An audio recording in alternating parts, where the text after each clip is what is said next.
All right, we're recording. Tim, take it away. All right. Well, I want to say hello. Good afternoon. My name is Tim Kalgreen. I am Director of Civic Education at the Indiana Bar Foundation. And so I'm going to use this time a little bit today just to kind of talk about how the Indiana Bar Foundation can work with you to help bring engaging student-centered activities to your classroom, especially your social studies or civics classroom, and using the We the People lens. But we'll talk about how it can help out everybody in there too. So again, just want to say hello again. I'm Tim. And so this I'm going to also put as my last slide. So in case you don't get all the information on this slide, you will see it again and it'll give you something to look forward to as well. Knowing that when you see this slide again, that I'm going to stop talking and you will be able to breathe again there too. So if you need my email address, the QR code takes you to our website, so you're able to do that, but the website URL is listed there as well. Social media, we're on Facebook and Twitter there at IN Bar Foundation. So please follow. We actually put just additional information on our social media that we might not put in other places, whether it's our newsletter or website or pieces like that. And a lot of it has to do with new opportunities and working with other organizations just to help spread the word about different things going on around the state. So please follow the social media. Our social media guy actually gets really excited after I give the presentations and he comes back, hey, we got 3 new followers today. Makes his day. So let's just add that in there too. I just want to start with this question, and I'm sure a lot of you get this in other from your students. Why should I care about this? I bet you're asked that a lot. So I want to start with this by taking just a minute and asking you, what did you do today? And this is an activity you can do with your students. Introduce your government or community unit with just this question. What did you do today? Take 60 seconds, think about it. And if you start thinking about things, just start dropping them in the chat, or if you're willing to come off mute to tell us what you did. And this, we're talking anything. We're talking things like, did you turn on the light when you got out of bed? We're talking, did you brush your teeth this morning? We're talking, did you eat breakfast? We're asking, did you get your transportation to school? Any piece that you did, what did you do today? Nothing too big, nothing too small. Take 30, 60 seconds, and then like I said, drop a few things in the chat or come off mute and let us know.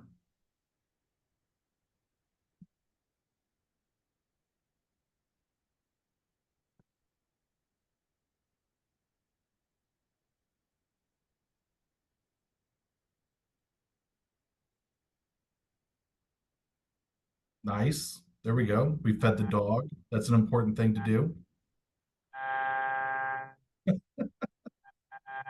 Or maybe you forget to feed the animal. I like that. Eating, reading a book. Nice. Congratulations, Kinley. That's going to be fun for the class to see.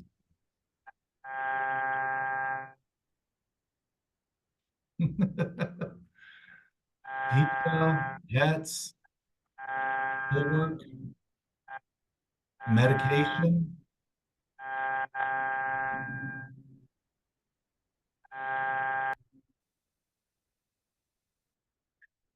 Bringing some students along with you. All these are great pieces. And these are all the coffee shop. I like that one there too, because man, we all need that before school. If you think about everything that you did today, there is some sort of government interaction with it. So if you went to the coffee shop, I'm sure there were health regulations that they had to follow. If you drove to school, there were road laws that you had to follow and the paved road that you went on. Talking to students about high school, The high school that the school district has set up that students have to go to, that is a government function there. Almost everything you did has some connection to government. So why do I need to learn civics? Because the government is everywhere and it impacts everything. So this is where you get to have your chance to tell your students, don't just be a passive engager with this. Don't just let it go by you. Everything you do, from the safety of the dog food and the medication that you and your parents and your grandparents and your brothers and sisters takes, has safety built within it. The paved roads, the parks that you went to, all these things have something to do with the government. It's our job as community members to understand that and be engaged with it. That's a nice little bell ringer opening part that you can make sure you do with your students to actually try to get them to understand that the government is not just something out in Washington, D.C. The government is actually everything you do in your own life. So let me give a little bit of introduction and background again about us and the Indiana Bar Foundation and me here. The Indiana Bar Foundation, we were formed, next year is going to be our 75th anniversary. So we are a 501c nonpartisan nonprofit organization. We do have the mission to inspire and lead change to improve civic education and legal assistance for all Hoosiers. And we aim to be that premier statewide charitable organization and a trusted partner to advance civic literacy in our legal system. So we are here to be a support system for all of our educators around the state here too. When it comes to the civic education piece, those are some of the names you might interact with us. Chuck is my boss. Joseph and Isaac work with me to put together a lot of the programs. So you might start seeing some of us in different aspects or hearing our names. We are excited to keep working with you along this too, because we do provide civic education programming. We have professional developments. We create resources and lesson plans, and we'll do a little bit of a deep dive into the We the People program specifically today, but that's just one area that we work with you too. So any questions or anything at this point before I dive into We the People?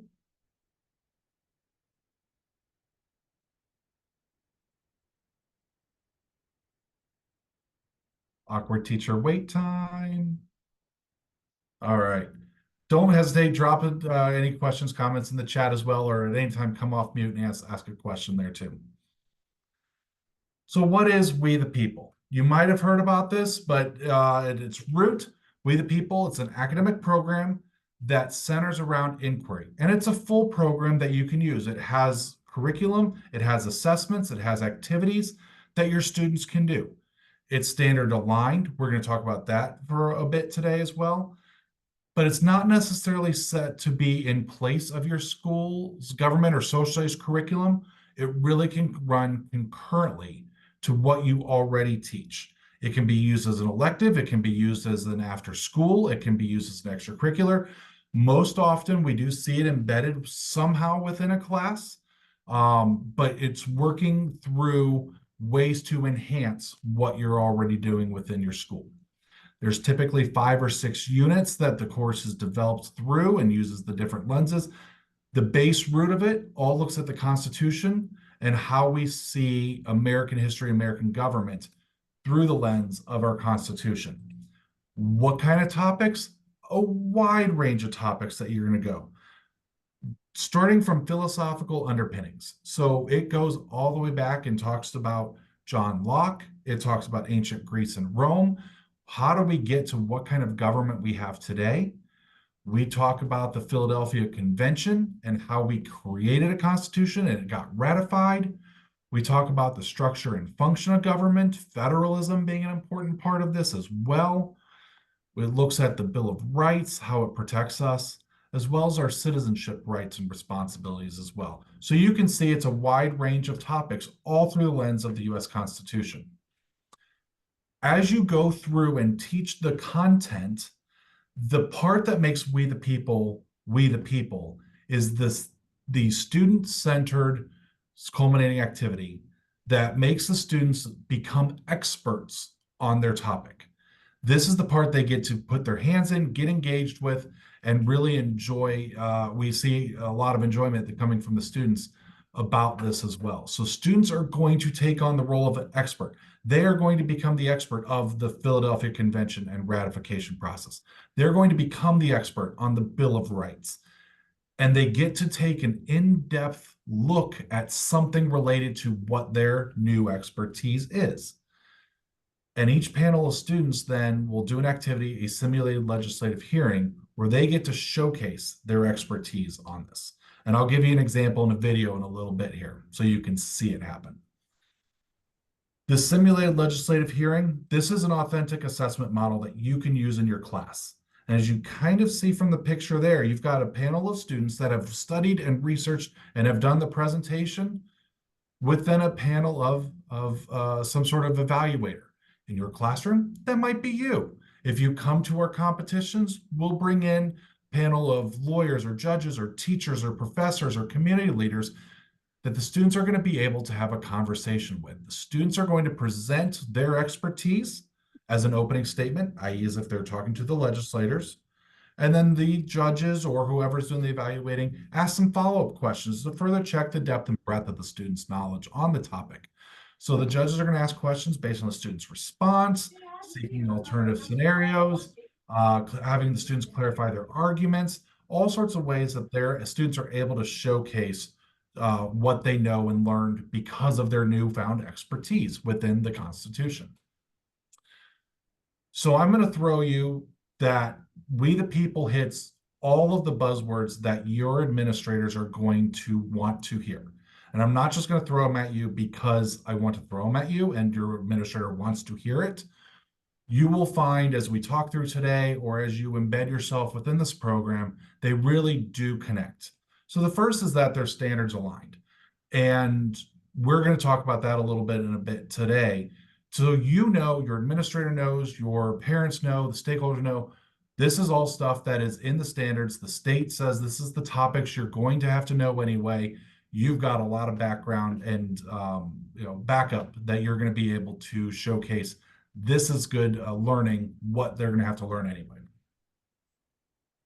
It's also authentic learning because they're getting in and showcasing a real life example of something that goes on. We're taking out that bubble, fill in the bubble test. We're actually asking the students to simulate a legislative hearing. They are presenting to a panel of experts presenting, and they are going to be asked some follow-up questions. This is what you would see if you watch the state legislature or the U.S. Congress as they're trying to learn how to build good policy and make a good law. They want to hear from experts, and then they're able to ask some questions so they know better and make good decisions. We are reflecting that in authentic learning, like I said, beyond the fill in the bubble test. It's inquiry-based. All of your students are going to be able to work through questions and sources and research that they're able to craft an argument to a question that arguably doesn't have an answer. They're going to have to be able to learn and be able to question and be able to research to come up with an argument that they want to make and the conclusions that they want to make as well. This builds life skills, and you'll see here there's a lot of things that by participating with the people you're going to see. So the collaboration piece, the critical thinking piece, the creativity piece, all of this comes out as your students are talking through and working through all the processes that becomes the We the People program. And it's interdisciplinary. The easiest connection you'll see is social studies and English language arts, but that's not the only one. There are sometimes science-based policy questions that get integrated within this. A lot have come out when you look at technology and the Fourth Amendment, say, and how a police action might work and what your rights are when you have AI technology or a heat-seeking or car tracking or something like that. So you've got science integration with it and technology integration with it. You've got a fine arts performative piece that can go along with it too. Obviously the social studies, and you've got the English skills as well. You'll see we'll talk about the connections of speaking, listening, reading, and writing, and all of the literacy skills that are embedded with it.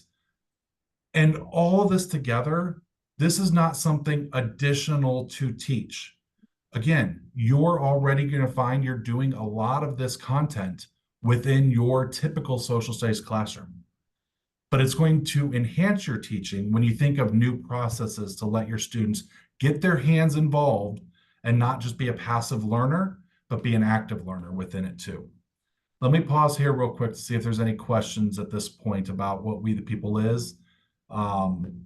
And like I said, I know I'm going to have a video here in a couple slides, so you'll actually be able to see it as well.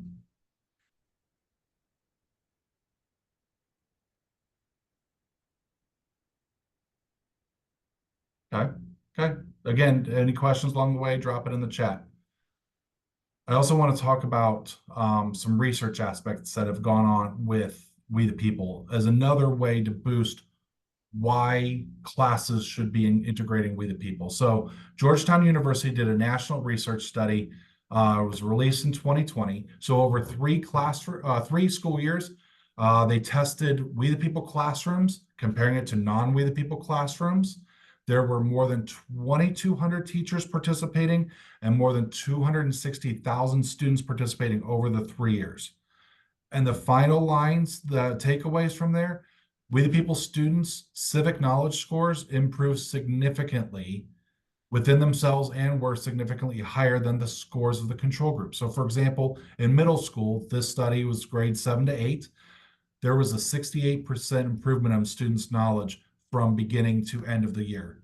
And in high school, a 51% improvement of knowledge from beginning to the end of the year.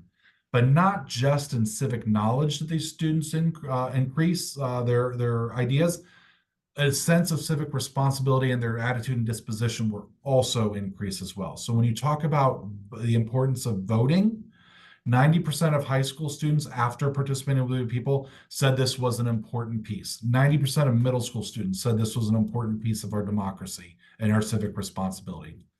To be involved in the community, 79% of high school students and 76% of middle school students agreed with that. Again, paying attention to what is going on in government and in being informed about politics, you'll see there's between always 60 and 70% of the students agree that this is important to do after participating in the We the People program. So you find that as they learn more, they want to do more. And through this whole process, it's giving them a venue and a mechanism to be able to do more with their civic knowledge and being a part of our community. As mentioned, We the People hits standards-based and inquiry-based teaching. So if this is some of the things that you find in your classroom or your administrator is looking for, it's going to be a part of that. So when it comes to standard-based teaching here, the We the People program, we have aligned to the Indiana Academic Content Standards. So you'll see we've got all these on our website, and you're able to download the packet to be able to showcase again to yourself, to your parents, to your administrator. This does align. So in 5th grade, it aligns to 5th grade social studies and ELA. 6th grade, it aligns to the 6th grade civics course, the 6th grade history and social studies literacy requirements, as well as 6th grade ELA. Same at 8th grade social studies, 8th grade literacy, and 8th grade ELA. High school, it aligns to the U.S. government. It aligns to the ELA standards, as well as the social studies literacy standards. All these are available to download on our website. So you know this is already done for you. Feel comfortable and confident that these are available for you. So as noted here, again, just to break it down a little bit more, the level 1 book of We the People has 3 levels. At level 1 is written for the earlier grades. You'll see that there's 24 lessons within the book. Vast majority of the book has a connection to a standard. You're not getting a book just to use it for one lesson. It's connected all the way across. Multiple standards are covered, again, for social studies, ELA, the social studies literacy, it's all covered there. So you see the breakdown in the 5th grade social studies, the 6th grade, 8th grade, and the high school government as well. Again, you can use the book completely, it has an application to a standard. How many of the different standards are covered that you've got there too. Again, your parents, your administrator, you're going to be able to have that connection and comfort that the We the People program is already the stuff you're going to teach. And again, I'll keep saying that. It's not something additional. You're already using the content within We the People you're teaching anyway. Again, look at the 8th grade piece there too. There are going to be a vast majority of your social studies standards are covered through using this book. And you can use the book in many different ways. So it's something that you're already doing anyway. Let's try to make sure we can find a way to help your students enhance and get involved actively within that too. When you look at an inquiry-based process as well, you're able to see it that We the People aligns to the C3 framework. So the College Career and Civic Life framework that NCSS has designed. It's been around for 10 years and working through all sorts of social studies workshops and everything there too. Using the C3 framework, everything in We the People, it's built around questions. If you get a chance to flip through the book, if you get a chance to see how the culminating activity aligns, it's all questions. The students are discovering and researching the answers. Every headline within the book is a question, not a statement. Your students are always looking for answers, which helps them think through additional questions, helps them find more thought-provoking pieces about the topic. It lets your students mentally and physically get engaged with the material. You can help your students use sourcing both within the textbook and outside the textbook, or whatever materials you use to discover these answers to the questions.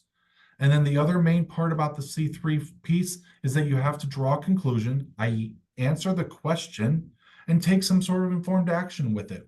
So what, now what? What do I do with it? Back to the original question we talked about. Why should I care about government? I'm learning now all the intricacies of government, and the students are going to be able to do something with it and be an engaged citizen. How do we see this come out here? For example, here is a We the People style question about voting. Voting is an essential part of our democracy. So should the right to vote be protected in our Constitution? What does the Constitution say about voting, and how have elections and the right to vote been threatened over time? These are all types of questions that your students can engage with, find sourcing, and put it together.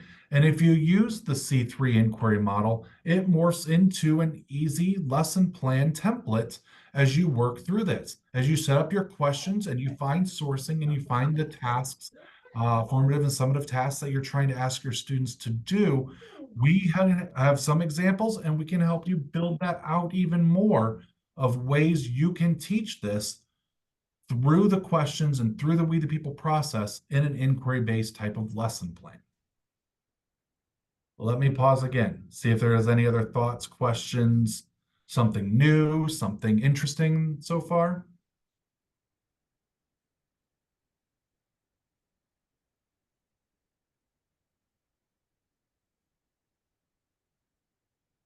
All right, appreciate that, Allison. And anybody else, obviously, all the stuff we've got on our website and building out, I'll talk about more of this too and show you all that as well. So hopefully you do find it helpful and useful here too. All right, this is what makes We the People, We the People. That's authentic assessment piece, the simulated legislative hearing. So again, let's take a look at the video. I've talked about it enough. I want you to actually take a few minutes and actually see this in action. This is the question that will be answered by the video you're going to watch. So it's a question that looks at the topic of judicial review and its place in American governance, its usefulness, its controversy, its how it's employed. The video you're going to see is a group of 8th graders. They're from Fort Wayne, and you'll see this is what they're going to show you is a Zoom-based hearing. The picture you saw earlier were the two tables and actually having the conversation. This one I'll show you was Zoom-based, so you'll see that on there too. And so the video will start with one of the competition judges. Let's see if you can, I don't know if you can see my mouse of where I'm pointing at here, but you've got a handful, 4 students. You've got 3 competition judges, and you've got a timekeeper in there too. And so you'll be able to see, they will read that question. The students will start to present their answer. The students have had this question. For the record, They have had this question for a long time. This was presented in May, end of school year. They have studied, and so they're going to have that presentation.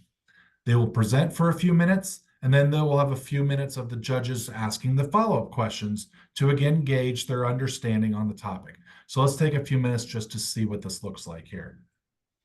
Good to see you again, Mr. Half, and all the team too. Okay, no surprise, we are dealing with question 2 today, so I'll read that question. If a law has been properly passed by the lawmaking branches of the democratic government, why should judges have the power to declare it unconstitutional? That's a quotation from political scientist Robert Dahl. Do you agree or disagree with Robert Dahl? Why? What is judicial review and why is it controversial? What has been the impact of judicial review on American society? Once the Supreme Court has decided that a law is unconstitutional, what power, if any, do the people have to change the Constitution? You may begin. Good morning. Our group disagrees with Robert Dahl. Judicial review is very controversial, and many people support its main ideas. The definition of judicial review in Article 3, Section 1 states that the judicial power of the United States shall be vested in one Supreme Court and in such inferior courts as the Congress may from time to time ordain and establish. Some people contest this, though. Many people say that it should be the people's rights to deem if a law is unconstitutional. The Marbury v. Madison case was the court case many people say invented judicial review. The court case was brought to the courthouse when William Marbury sued James Madison because Madison wouldn't give Marbury's job back after unlawfully taking it away. The court decided that what Madison did was unconstitutional and judicial review was born. In conclusion, many people liked and disliked judicial review, but there was also one standing question. What was the impact of judicial review on American society? One of the major impacts of judicial review on American society would be the case of Plessy versus Ferguson, where in 1896 a man named Homer Plessy refused to sit in a black-only car and he was promptly arrested. However, Homer completed the Supreme Court on how the law was unconstitutional, and the Supreme Court agreed that it did violate the 14th Amendment. Another example would be the case of Brown v. the Board of Education, where in 1954, Linda Brown, who lived only a few blocks away from a white-only school, had to walk 21 blocks to a black-only school. Linda's parents and other parents filed a lawsuit against the school and won because the court said it was unconstitutional. One last more modern example would be the case of FEC versus Citizens United, where in a law that was passed stated that you can support a candidate through a business similar to a middleman scenario. And Citizens United said that that law was unconstitutional. However, the court said the FEC had the right to freedom of speech. Our judges are as honest as other men, and not more so. They have, with others, the same passion for party, for power, and privilege of their corpse. Thomas Jefferson. One of the most aggressive ways to change the Constitution is to leave, to form your own. Suggestion or revolution, but let's not get too hasty. Let's talk about some other options, such as going to a congressperson, arrange a luncheon and talk about proposing some changes to the Constitution or laws, or vote for them, or vote for a different one. Or you can organize a convention, talk with like-minded people and sign a petition, or produce media that supports your view, especially now when you can put almost anything on the internet for free. And if they don't listen, protest. Not riot, protest. Like when Gandhi got the UK out of India, or like during the Civil Rights Movement and their march on Washington, D.C. Speaking of the Civil Rights Movement, do what Brown v. Board of Education did. Overturn a judicial review, challenge it, and go back for round 2. You can try to protest, and it might be the most effective way to change the Constitution, like in the Civil Rights Movement. But even petitions or talking to your congressman or woman are not likely to do anything to change. We can see the best way is to challenge a case, and people can try again with a dissenting opinion. We can see with Plessy v. Ferguson and the ruling reversed in Brown v. Board of Education, or with the Federal Election Act of 1974 being deemed unconstitutional in FEC versus Citizens United. This is how you can reverse a ruling, showing that the duty of the courts is to deem something unconstitutional, because Congress will and does pass things that are unconstitutional, like the Indian Removal Act. Leaving the Union is a very real option, and it is a way that we can get our own someone can get their own constitution. It has not worked well, but Reconstruction was a disaster. You cannot escape the responsibility of tomorrow by evading it today. Abraham Lincoln. This is a sad foreshadow of Reconstruction. Thank you for your time. Hey, thank you. When we're in discussions about the judiciary, I often hear the term judicial activism. What is judicial activism? What does that mean to you? And does that in any way differ from judicial review that we've been talking about? I think that judicial review is an idea. I think that judicial activism is more of you doing it. So you can have judicial review. You can, say if a law is constitutional, unconstitutional. But I think that judicial activism is the courts actually doing something about it. They're being active in doing it.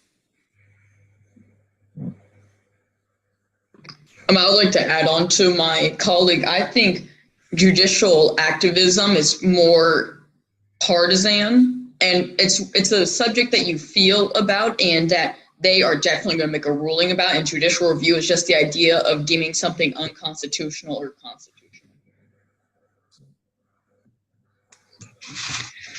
Do you think that the Supreme Court justices should be elected by the people, or do you think the system works as it is?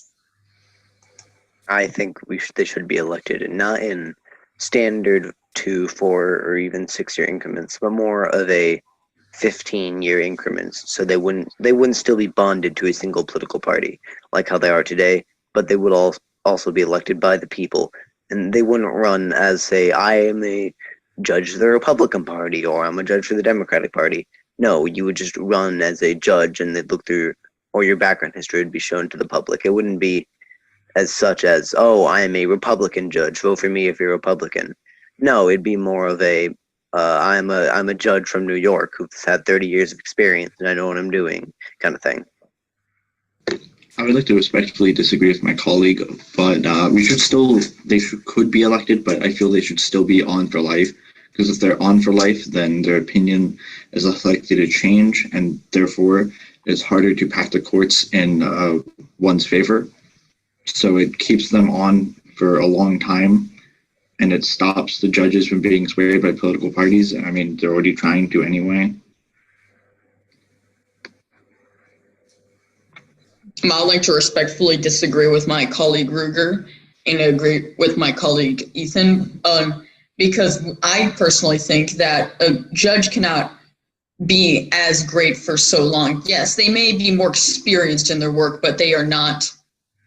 I mean, they're just getting too old for it. And if there's new people in charge and they have someone in the courts that just is outdated, you could say it should be their right to try to put someone new in.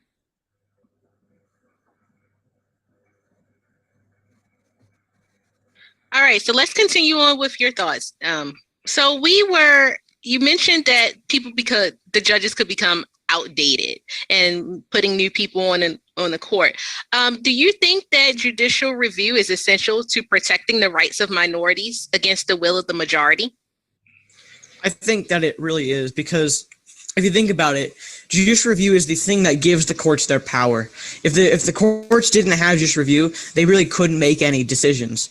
And I think that the simple fact that they have the ability to make decisions already makes the minority have a bit of an upper hand on the majority, but it's also vice versa. They both have an upper hand on each other using that, because the minorities then can have something done if the majority is trying to outrule them, because the courts have a way to deal with it.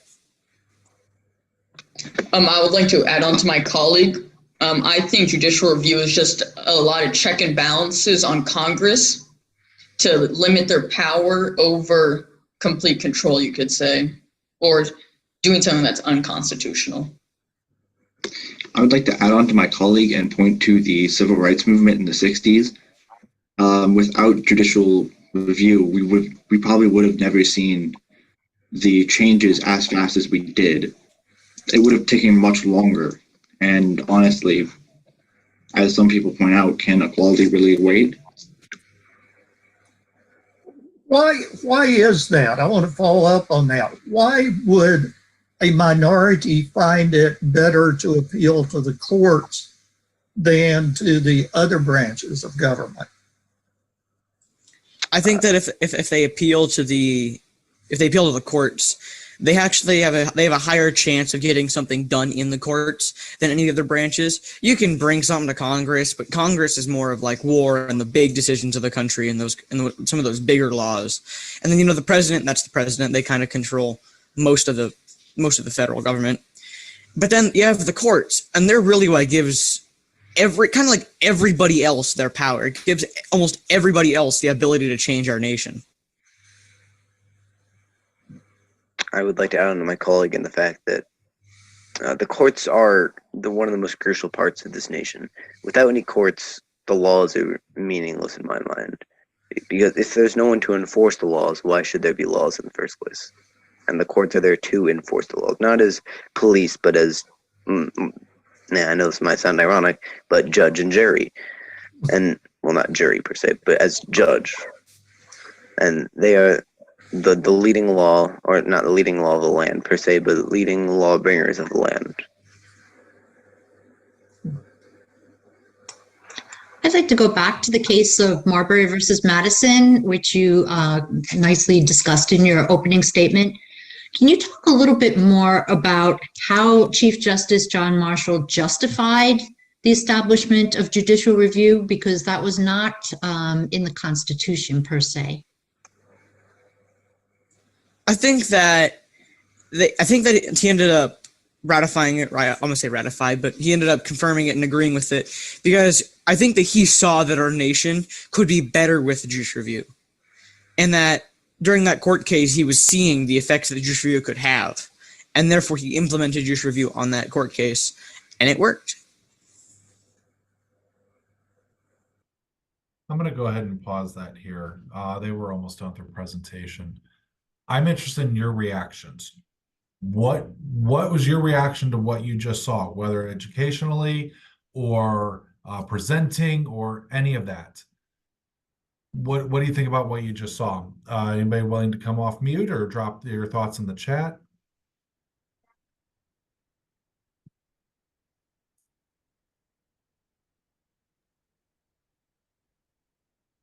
I'll just toss in that I served as a judge last November for the Fort Wayne competition.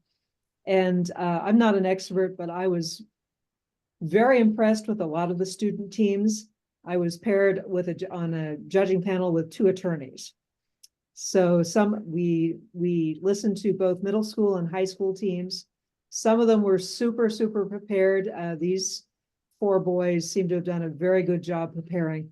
Some of them were a little less prepared. Some of them did very well with the essay that they read, but less well with the follow-up questions where they were forced to think and speak off the cuff. But I thought it was just a fantastic experience, and I was so pleased and proud of a lot of those kids. We were joking in the meeting room before going out to the sessions that you kind of made us feel more confident about the future. Listening to how these kids had learned and prepared. Thanks for that, hearing that. Some of my reactions to your reactions that you're dropping in the chat there too. Several of you have talked about the students looked engaged. The students had an impressive debate. Their discussions among each other, as well as their discussions to the judges, were at a high level. Again, these are 8th graders. Yes, they studied. Yes, they had a great teacher like you are, and you can start integrating this into the classrooms. It's going to be able to showcase that. Their confidence, the poise, pieces like that. One of the added extra benefits, again, of We the People, talked about at the beginning, one of those life skills that you can embed within it. It got them out of the idea, again, of not just filling out a bubble and knowing an answer. They're having to think through the answer. And I'll add on here too, their opening statement was something that they were, the question was told to them in advance. They got to research that. But once they got to the Q&A part, they weren't given those questions in advance. They were answering those questions as they heard the questions, using the knowledge that they gained and how to apply it to the different scenarios that they asked her to. Was everything actually accurate? There was some nuance within that too, right? We get that. All of our students are going to have that. I liked the way they didn't want to call the judges old. They just called them outdated. You will have that, right? It kind of makes that fun to listen to, but it was also a lot of fun to listen to the knowledge that they had and how they put it together here too. Allison was asking a piece about competitions for this. So we sponsor competitions at the 5th, 8th, and high school levels. And so coming up this spring, we're going to have an elementary showcase that's geared toward 5th, but the 5th is also the part that we're going to learn. We can figure out how to integrate the 6th grade. So it'll become a 5th and 6th grade showcase. It'll be held at the State House this May. Think about that. I don't have a slide on that, but if that interests you to come and observe, please email me. Say, hey, I want to come observe that 5th, 6th grade We the People. It's going to be May 10th down at the State House. It'd be great to have you kind of see it, and so you can see it in person, how it's going to work there. We do the 8th grade and high school as a first semester competition. So those take place in November and December. So we're going to be able to do that. The question with the Civics Bee, that's actually a different organization, but there's a lot of overlap, and none of these are mutually exclusive at all. And so you can do one, you can do both. It all comes together into what you are able to do in your classroom, because I know you're already doing amazing things as it is, and how to integrate with it too. And so that's one of the fun parts about the We the People program, is you give your students an opportunity to not just learn the content, but actually engage with the content and know the content for all sorts of different aspects. I think somebody mentioned that they'd love to show this as an example to their students. I'm trying to remember if this particular video is on the Indiana Bar Foundation's YouTube channel or on the Center for Civic Education's YouTube channel. Center for Civic Education puts this on nationally. The Indiana Bar Foundation is the state organization that does that too. So we're able to make sure you get an example of that too. Or again, like I said, come view it in person as well. But it's a lot of fun to watch these kids do it. And again, 8th graders, Fort Wayne, they're local here. This was recorded, I think, like I said, Zoom based. So it was probably during the pandemic. So it's probably maybe 21 or maybe spring of 22, somewhere around there, relatively recently. And so you'll get a chance to see this. Lots of different ways to bring it to your classroom. We are open to the flexibility that works in your classroom. And so bringing that all together. So you see this hearing, it has that authentic model. It is a piece of something that actually happens with you and in real life, a legislative hearing. This is used to help your students showcase their understanding, not just fill in the bubble and turn it in and forget it. It's all aligned to a learning objective or your standard. You see it's inquiry based. It started with just a question. They had to work the questions and find sources and bring it out. And obviously the ELA skills that are embedded there too, especially those literacy skills of reading all the information they're getting, writing that opening statement, as well as their public speaking and critical listening skills as well. How do we see this? Let me break this down just a little bit so you get an idea of how it can come into your classroom. What I broke it down into 6 easy steps. I call it easy, but you're actually doing the work in the classroom. Let's start with getting the student panels. This was a student panel of 4. We typically see around 3 to 5 students on a panel, but we'll work with you, make it flexible. I call it dealer's choice in how you put it together. If Jimmy and Susie can work together or not, you put them together on the panels. Maybe it's topics they like, who can work together. It all comes together too. But you have the collaborative work that they're going to come together with. Next, they get a question. You might assign the same question to all the groups, and they're all going to answer them differently because, as you saw in the couple examples we had, there's not one only right answer. And there's lots of ways to study and make it nuanced, and the different research that they do and different evidence pieces that they're going to do, but they're all academic. They're all rigorous. They're all multi-parted. And so you can have them do the same. You can have them do the same topic, but different questions, or run the gamut of everything. One group is doing something about the ratification. One group is doing something about First Amendment protections. The next one's doing one about voting, all sorts of things. Again, all these questions don't have a right or wrong answer, but the students are evaluated on the argument that they make, that they're able to craft the argument, as you saw, and support their answer. So here's one more example about the branches of government and the idea of checks and balances and branches of government and all the pieces there too.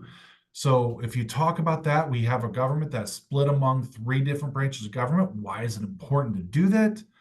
What are these branches? What are their powers? And is one government more powerful than the other? Is one branch of government weaker? They get a chance to embed and talk about this within their small group and work through it. So then they take that question and collaboratively within their group answer the question in an argumentative essay. And that's where you add in one of those ELA skills, the creation of an argumentative essay. And typically the students then write that essay to be a 4-minute presentation. But hey, we're flexible. If you're doing it in your classroom, you can do all sorts of things. Make sure there's a total number of pages or maybe a total paragraphs or how you want that question answered. What works in your classroom works in your classroom, and we're going to support that. If you come to competition, we do have some of the uniform criteria, and we can talk about that. Uniform criteria for competition, 4-minute time limit. But you have that too. And yeah, Monica, the idea there too about how to teach students to form an argument. This is a great collaborative piece to work with your ELA teachers. Social studies and ELA and bringing it together. There's going to be that unit that they're going to have to work on making an argumentative essay. So what is the argument claim? What is your supporting evidence? And you're going to teach them, maybe in collaboration with your English class, about how to do that around the topic of something in the Constitution. And so you're able to do it in a structured format. The students are going to present their research to you, present that essay that they wrote, which you saw them during this. Thus, you add the ELA skill, the public speaking skills. You're able to add that with there too.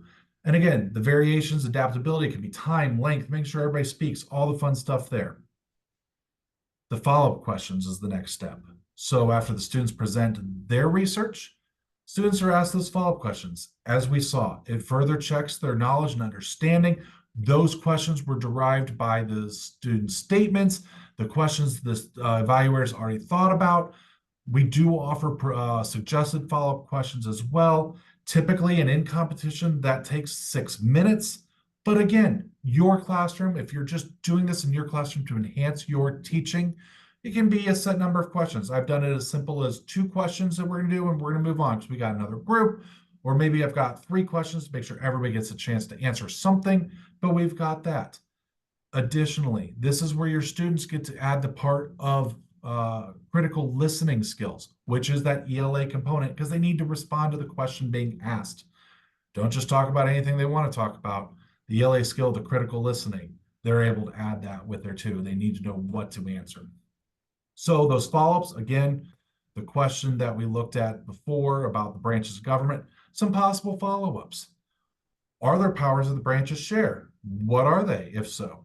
And is important? Should the president have to come before Congress to explain his or her actions, or is it completely separate and they can do what they want? Alexander Hamilton called the judicial branch the least dangerous branch. Do you agree? There's all sorts of ways that you can help probe this understanding and make sure you get what your students know. And of course, there's an evaluation and feedback. I stopped the video before you saw that, but those judges then offered some feedback. This is what we heard. This is what you did really well. This is what you can improve on. There's 2 possible score sheets that we've used in different criteria. This one is technically an older one, but these are concepts that you are still able to use. The idea of, did they understand the question? Did they have some constitutional application? Was their reasoning good? Was their supporting evidence good? Did they respond to the question? Did they participate? Now the evolution of the scoring has moved on to the idea of how was their opening statement, and then did they provide evidence and analysis and an application among that to know the concepts, as well as how good was their overall discussion. Mix, match, use what works for you. Again, your classroom, we're here to support what works for you. If you come to competition, that box on the right about the opening statement, the evidence, the analysis, application, discussion, that's what will be evaluated on in the competition. We actually have a one-pager on our website you can download, so you can follow the hearing process as well. Easy enough for you. That's a portion of a screenshot of that flyer as well, in case you forget all the steps there too. I'm recognizing we've got just a few minutes left, so I really want to showcase some of the support that we have already available for you on the website before my time has expired. Our website, I want to point out 3 different parts of our website. One focuses on the 6th grade, one is on general resources, and the other talks about all the professional developments that we're going to work through. So again, the URL or the QR code takes you to the 6th grade civics. But again, if you get back to our homepage, you'll be able to get to any of this too. We're really excited in what we've now produced for the 6th grade civics. So if you teach 6th grade or the person down the hall teaches the 6th grade civics, here's what we've got for you. We put together standards aligned for all 17 standards. More than 200 files are now available on our website. They are PowerPoint presentations, student handouts, worksheets, activities, vocabulary guides, and more. All standard aligned with it too. And so this gives you a quick screenshot of that to give you an idea that by standard, you can go and access the resources there.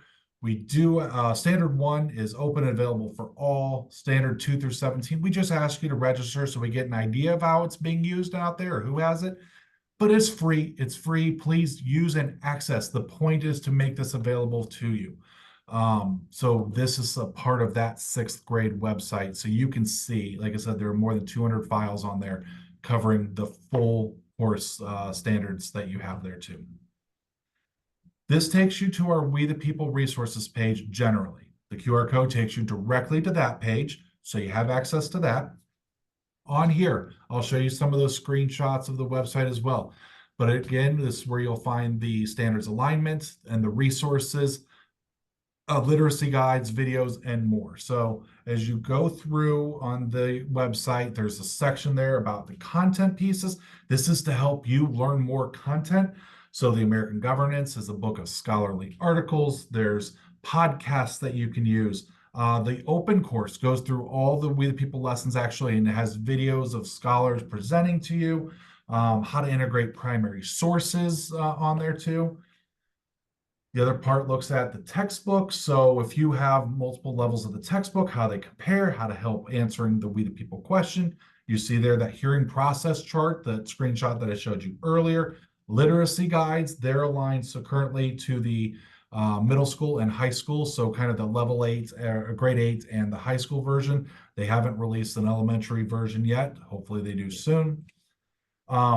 Additional lesson plans, graphic organizers, video resources, pieces there that we have there too. Those are just a few of the video resources. They range from a mentor teacher talking about how to bring things in, or scholars talking about content information for you as well. This is the part I get really excited about. Knowing that there's already 27 of you that are taking a time after school on a random weekday to come to a workshop like this, I hope you will find interest in coming and joining us for additional workshops as well. So again, the QR code takes you to our PD page. I want to highlight just a few of them for you.